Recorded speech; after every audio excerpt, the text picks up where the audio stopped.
한 사람이라는 말씀을 가지고 이 시간 여러분들과 은혜를 나누고자 합니다.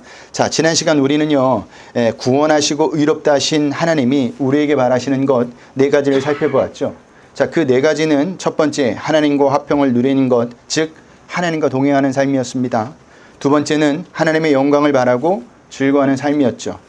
내가 무슨 일을 당하든지 하나님의 영광을 바라보고 즐거워하는 삶입니다. 세 번째는요, 환난 중에도 즐거워하는 것입니다. 왜 환난 중에도 즐거워해야 한다고 했습니까? 신앙이 자라기 때문이에요. 네 번째는 예수 그리스도로 말미암아 하나님 안에서 즐거워하는 삶입니다. 왜 이게 즐거울까요? 예수 그리스도로 말미암아 모든 죄를 사함받았기 때문입니다. 죽음이 완전히 해결되었다라는 거예요. 그리고 이어지는 오늘 본문에서 바울은요, 아담과 예수님을 끌어들여 왜 인간에게 구원이 필요한지, 그리고 그 구원이 누구로부터 주어지는지를 다시 한번 알려줍니다. 우리 12절을 보겠습니다. 다 같이 읽겠습니다. 그러므로 한 사람으로 말미암아 죄가 세상에 들어오고 죄로 말미암아 사망이 들어왔나니 이와 같이 모든 사람이 죄를 지었으므로 사망이 모든 사람에게 이르렀느니라. 아멘. 자, 12절은요, 모든 인간이 왜 죄인인가를 설명해 주는 구절이에요. 그러면 여기서 말하는 한 사람은 누굴까요? 누굴까요? 그렇죠. 아담입니다. 아담으로 말미암아 모든 인간이 죄인이 되었다는 겁니다. 자, 그래서 성경은 모든 인간은 죄인이라고 하죠. 로마서 3장 23절을 볼까요? 로마서 3장 23절 우리 다 같이 한 목소리 읽어봅니다. 시작. 모든 사람이 죄를 범하였음에 하나님의 영광에 이르지 못하더니. 아멘. 어떤 사람이 아닙니다. 모든 사람이에요. 모든 사람은 저도 포함되고 여러분도 포함되고 이 세상의 모든 사람이 포함된다는 겁니다. 하지만 세상 사람들은요, 특히 도덕적으로 윤리적으로 흠이 없다고 자부하는 자들은 이것을 받아들이지 못하죠. 왜냐하면 자신은 죄를 범한 적이 없는데 자꾸만 성경은 자기를 죄를 범했다고 하기 때문이죠. 그래서 그들은 왜 아담 한 사람이 죄를 지었는데 어떻게 모든 사람에게 죄가 전가될 수 있는가라는 의문을 던집니다. 자, 어떻게 보면 그들의 주장이 맞는 것 같죠. 하지만 아담이 인간을 대표하는 자라면 이야기는 달라집니다. 하나님은요, 태초에 아담과 선악과의 언약을 맺으셨습니다. 그러나 이때 아담은요, 한 개인으로서의 아담이 아니에요. 그는 장차 그 안에서 나게 될 전 인류의 법적 대표자로서의 아담입니다. 그러니까 아담은요, 하나님과 전 인류의 대표자로 언약을 맺은 것과 같다는 거죠. 이것은 마치 한 나라의 대통령이 외국과 외교 협정을 맺을 때 국민 전체를 대표하는 것과 같습니다. 그리하여 비록 아담 한 사람의 범죄였지만 그 책임은 아담 개인뿐만 아니라 전 인류가 동일하게 지게 되는 겁니다. 죄가 전 인류에게 미친 이유가 여기 있는 거예요. 이것을 성경은요, 대표 원리라고 합니다. 신학적인 용어로. 따라서 인간 가운데 죄 없는 사람은 아무도 없다라는 겁니다. 이것이 모든 인간의 현주소예요. 그런데 그게 끝이 아니죠. 아담으로 인하여 모든 인간에게 죄의 증상인 사망도 들어오게 되었습니다. 이것이 하나님이 아담과 하와와 언약을 맺으시면서 하셨던 말씀이에요. 우리 찾아보고 갑니다. 창세기 2장 17절입니다. 우리 한번 보고 가겠습니다. 다 같이 읽겠습니다. 시작. 선악을 알게 하는 나무의 열매를 먹지 말라. 내가 먹는 날에는 반드시 죽으리라 하시니라. 아멘. 자, 먹는 날에는 어떻게 된다고요? 반드시 죽는다고 하십니다. 그냥 죽는 게 아니에요. 반드시입니다. 여기서 죽으리라는 것은요, 육체적인 죽음뿐만 아니라 그 영혼이 하나님의 은혜와 단절된다는 것을 이야기합니다. 더 나아가서 영원한 둘째 사망인 지옥에 떨어진다는 것을 의미하기도 해요. 이것이 성경이 말하는 사망의 개념이에요. 그러니까 모든 인간에게 임한 사망은 죄 지은 인간에 대한 하나님의 심판이라는 거죠. 그래서 바울이 죄의 싹은 뭐라고 했습니까? 사망이라고 한 거예요. 결국 아담은 하나님의 경고하신 대로 사망의 심판을 받게 됩니다. 그리고 육체적으로 영원히 살 수 없게 되었고 죽음을 맞이하게 되었다라는 거죠. 그뿐만이 아니에요. 모든 인간은 하나님의 은혜로부터 단절되었습니다. 아담은 선악과를 따먹음으로 해서 에덴 동산에서 영원히 행복하게 살 특권을 상실하게 말았고 평생 수고를 해야만 육체적 생명을 유지할 수 있는 운명이 되었다라는 겁니다. 그러니까 자기를 누가 책임져야 되는 거예요? 자기가 책임져야 되는 거예요. 그러니 얼마나 고달프겠습니까? 그런데도 인간은요, 여전히 자신이 죄인이라는 것을 깨닫지 못합니다. 그래서 하나님이 무엇을 주셨습니까? 율법을 주셨어요. 13절 14절을 보겠습니다. 다 같이 읽겠습니다. 죄가 율법 있기 전에도 세상에 있었으나 율법이 없을 때에는 죄를 죄로 여기지 아니하였느니라. 그러나 아담으로부터 모세까지 아담의 범죄와 같은 죄를 짓지 아니한 자들까지도 사망이 왕노릇하였나니 아담은 오실 자의 모형이라. 아멘. 아담이 범죄한 이후부터 모세가 하나님께 율법을 받아 이스라엘 백성에게 공포하기 전까지 죄가 존재하지 않았던 것은 아니에요. 당시에도 사람들은 죄를 짓고 있었습니다. 그래서 하나님께서 노아의 홍수 심판을 하셨던 겁니다. 하지만 죄를 죄로 규정할 만한 명확하고 구체적인 것이 없었을 뿐이에요. 그렇다고 아담 이후 모세 때까지 사람들의 죄의 실체를 인식할 수 없었던 것은 아닙니다. 하나님이 자신 안에 있는 하나님의 법인 양심을 통해서 인식하게 만들었어요. 그 외에도 알만한 것들을 하나님이 보여주셨기 때문에 희미하게나마 죄를 죄로 인식할 수 있었어요. 그것이 우리가 1장에서 봤던, 로마서 1장에서 봤던 내용입니다. 한번 읽어보고 합니다. 로마서 1장 18절에서 20절 말씀입니다. 다 같이 읽어보겠습니다. 하나님의 진노가 불의로 진리를 막는 사람들의 모든 경건하지 않음과 불의에 대하여 하늘로부터 나타나나니 이는 하나님을 알만한 것이 그들 속에 보임이라. 하나님께서 이를 그들에게 보이셨느니라. 창세로부터 그의 보이지 아니한 것들 곧 그의 영원하신 능력과 신성이 그가 만드신 만물에 분명히 보여 알려졌나니 그러므로 그들이 핑계하지 못할지니라. 아멘. 이렇게 죄의 실체를 인식할 수 있는 양심이 있었기 때문에 바울이 핑계하지 못한다고 하는 겁니다. 하나님은요, 이런 인간에게 확신한 죄의 깨달음을 주시기 위해서 율법을 주신 거예요. 그 결과 인간은 자신이 어떤 죄인지를 알게 되었다라는 거죠. 왜냐하면 그 어떤 사람도 율법의 기준을 온전히 지킬 수 있는 자가 없기 때문이에요. 하지만 그것이 율법을 주신 주된 목적이 아닙니다. 주된 목적은 뭐라고 했죠? 자신이 죄인됨을 철저히 깨닫고 그것을 통해 구원자를 의지하게 하기 위함입니다. 이것이 하나님께서 인간을 구원하시는 방법이에요. 그래서 율법을 자꾸만 자신의 죄인됨을 드러내는 겁니다. 그리고 자신에게 어떤 선한 것도 없음을 깨닫게 하셔서 오직 외부로부터 주어지는 하나님의 구원을 바라보게 하는데 그 율법이 목적이 있다라는 겁니다. 자, 그러면 그 구원이 누굴까요? 외부로부터 주어지는 구원이 누굴까요? 바로 예수 그리스도예요. 여기서도 대표 원리가 적용됩니다. 한 사람, 아담을 통해 인간에게 죄가 들어왔지만 한 사람인 예수 그리스도를 통해 인간에게 무엇이 베풀어집니까? 구원이 베풀어지는 거예요. 15절 16절을 보겠습니다. 다 같이 읽겠습니다.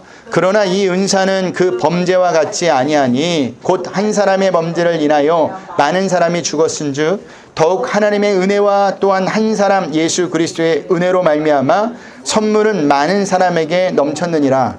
또 이 선물은 범죄한 한 사람으로 말미암은 것 같지 아니하니 심판은 한 사람으로 말미암아 정죄에 이르렀으나 은사는 많은 범죄로 말미암아 의롭다 하심의 이름이니라. 아멘. 자, 그런데 바울은요, 예수 그리스도의 은혜의 선물이 많은 사람에게 넘쳤다고 하죠. 15절에 넘쳤느니라 라는 의미는 예수 그리스도의 은혜의 선물이 모든 사람의 죄를 덮고도 남는다라는 겁니다. 그뿐만이 아니라 어떤 죄도 덮고도 남는다라는 거예요. 그래서 하나님께서 이사야 선지자를 통해 어떤 말씀을 주셨는지 아십니까? 이스라엘 백성이 타락할 대로 타락했을 때 어떤 말씀을 주셨는지 보겠습니다. 이사야서 1장 18절입니다. 우리 다 같이 읽겠습니다. 여호와께서 말씀하시되 오라 우리가 서로 변론하자. 너희의 죄가 주홍 같을지라도 눈과 같이 희어질 것이요 진홍같이 붉을지라도 양털같이 희게 되리라. 아멘. 자, 이 말씀을 이해하기 위해서는 그 당시 고대 염료에 대해서 좀 아셔야 합니다. 자, 고대 염료는요, 한 번 물들면 지우기가 거의 불가능했어요. 요즘도 천연 염료를 탈색하는 일은 매우 어려운 일이라고 하는데 하나님은요, 그 죄가 아무리 붉고 진홍 같은 색깔을 띠고 있어도 얼마든지 양털같이 희게 만들 수 있는 분이라는 겁니다. 그러면 죄로 인해 죽을 수밖에 없는 인간에게 중요한 것이 무엇일까요?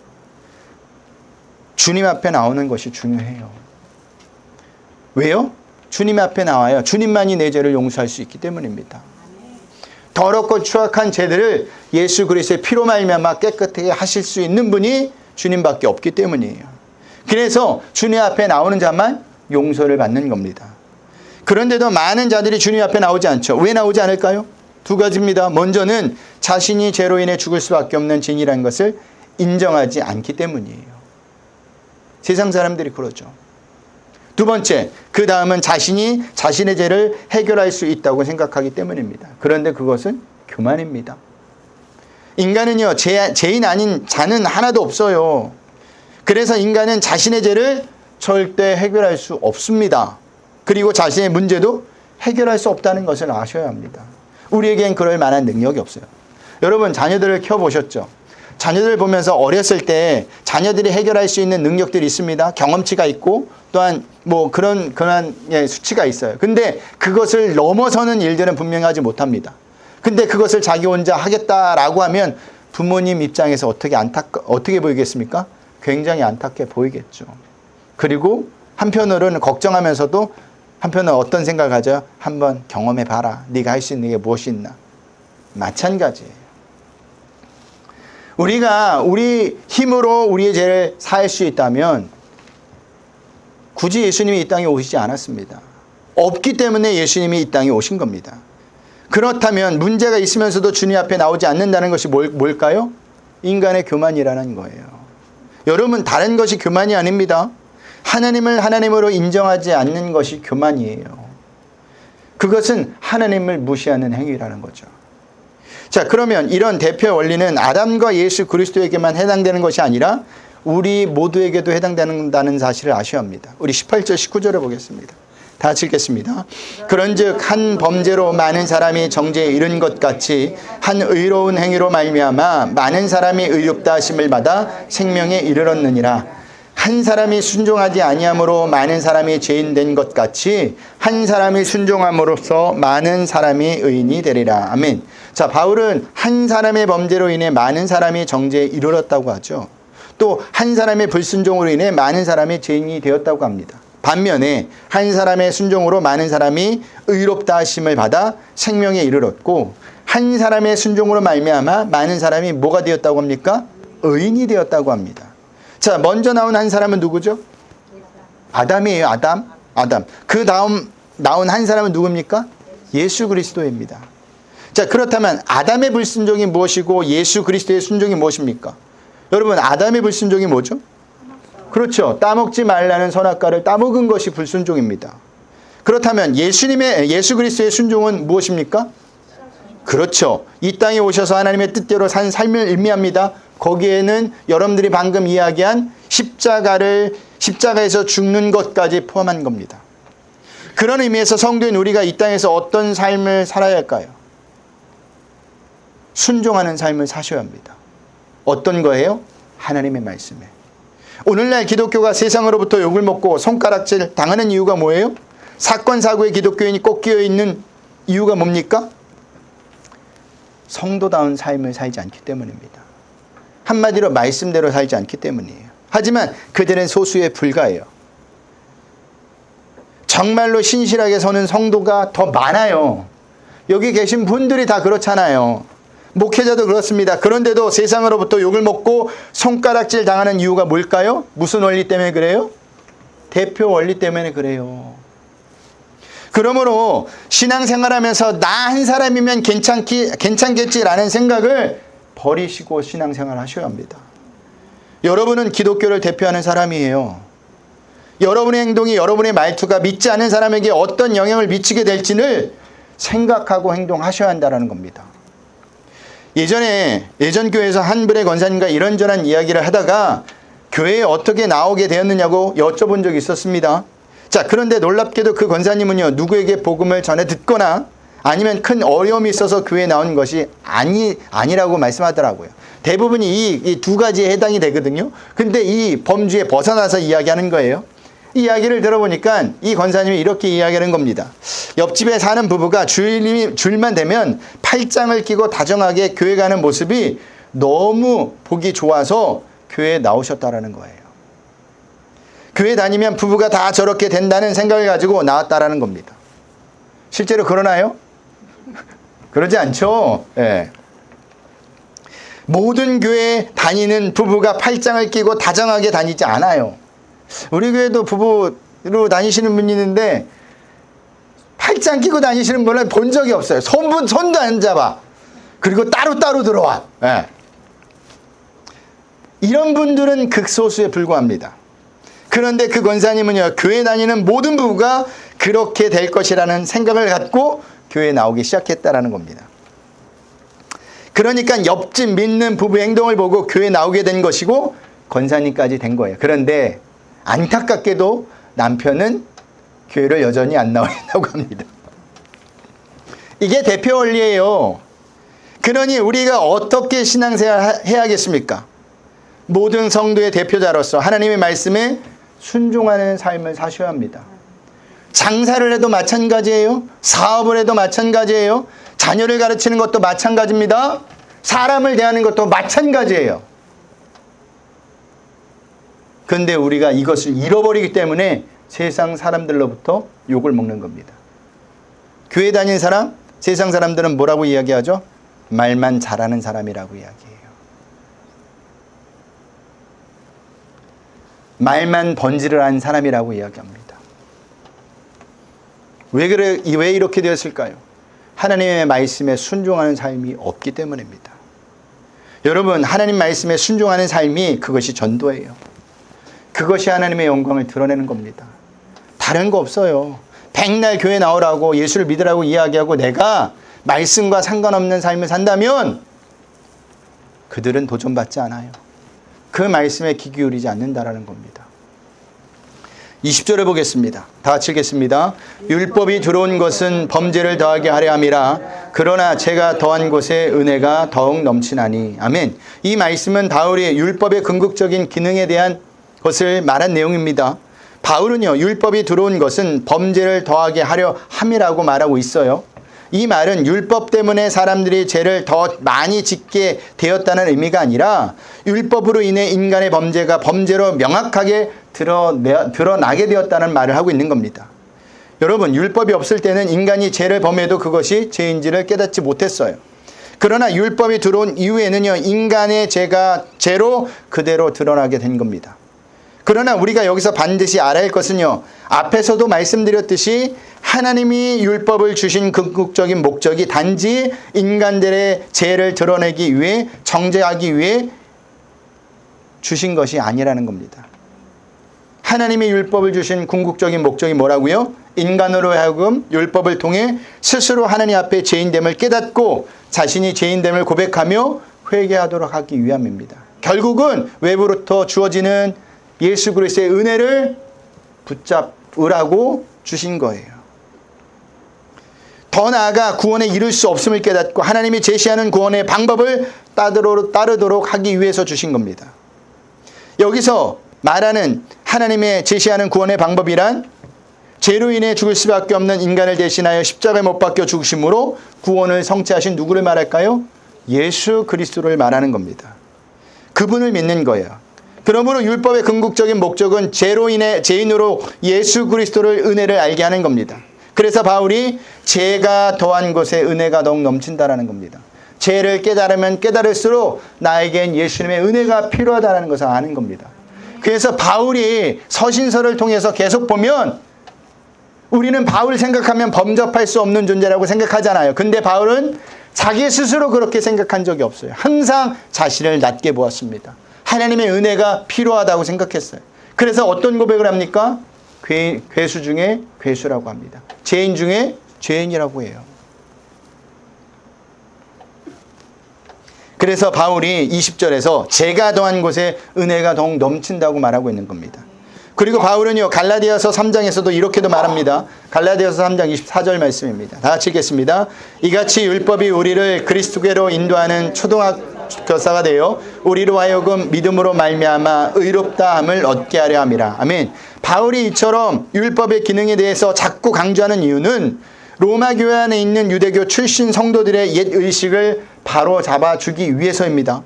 로마 교회 안에는요, 유대교 출신으로서 유대 율법주의에서 완전히 벗어나지 못한 성도들이 있었습니다. 이들은요, 예수님을 믿으면서도 여전히 율법을 지켜야만 온전히 구원을 받을 수 있다고 주장하였어요.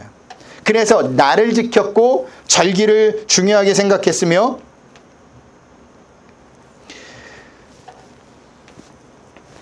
하나님의 은혜를 바라보지 않고 자신들처럼 율법을 지키지 않는 성도들을 비난했습니다. 이에 바울은요, 율법의 기능 자체를 밝힘으로써 믿음으로 구원받는다는 구원의 진리를 강조한 겁니다.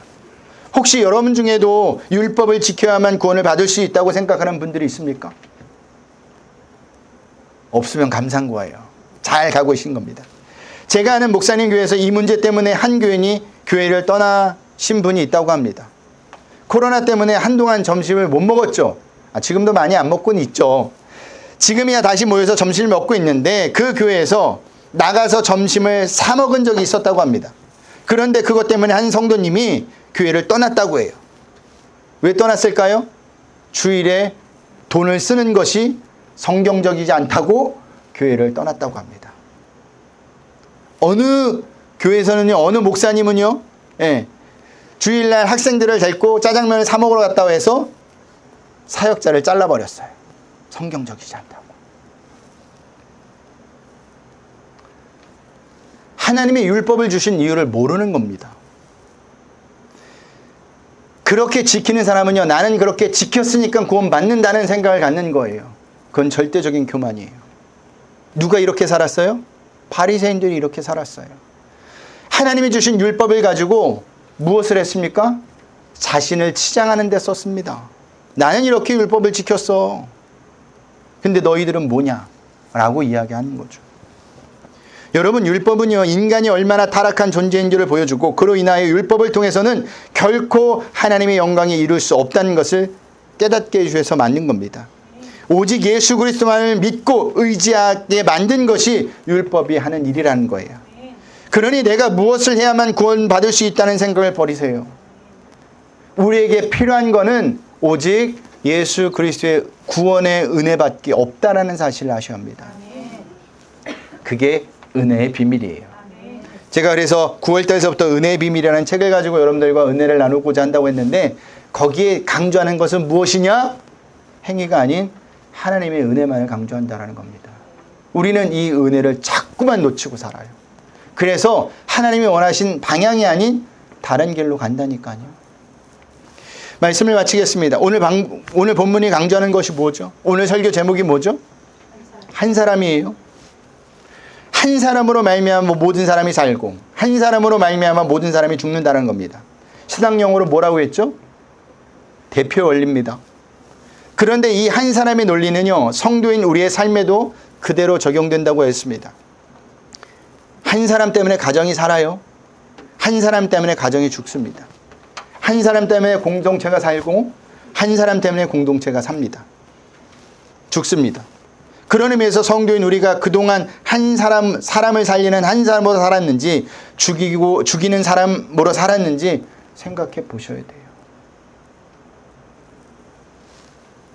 두 번째는 죄로 인해 죽을 수밖에 없는 우리를 구원하실 분은 누구밖에 없다고요? 예수 그리스도밖에 없다라는 겁니다. 이 진리만 놓치면 이 진리만 붙잡고 가시면 돼요. 그 덕분에 우리가 하나님의 자녀인 성도가 된 겁니다. 그렇다면 그에 걸맞는 성도의 삶을 사셔야 돼요. 어떤 삶이요? 거룩한 삶을 사셔야 돼요. 구별된 삶을 사셔야 돼요. 우리는 세상으로부터 불려짐을 받은 사람입니다. 기준점이 달라진 사람이라는 거예요. 이제 세상적인 가치관에 기준을 맞춰 사는 것이 아니라 성경적 가치관의 기준을 갖고 사는 사람이라는 겁니다. 근데 그게 쉽지가 않아요. 여지까지 우리가 그렇게 살아왔기 때문에, 그렇게 생활하여 왔기 때문에, 이 세상이 그렇게 흘러가기 때문에. 그래서 우리에게 뭐가 필요하다? 성령님이 필요한 겁니다. 성령님이 함께 하셔서 우리를 주장하실 겁니다. 그렇게 살도록 만들어 주실 겁니다. 그러기 위해서는 기도하셔야 합니다. 한 주간도 하나님의 자녀로서 많은 사람에게 예수 그리스도를 전하시는, 인도하시는 저와 여러분들이 되시길, 한 사람이 되시길 주님의 이름으로 부탁드리겠습니다.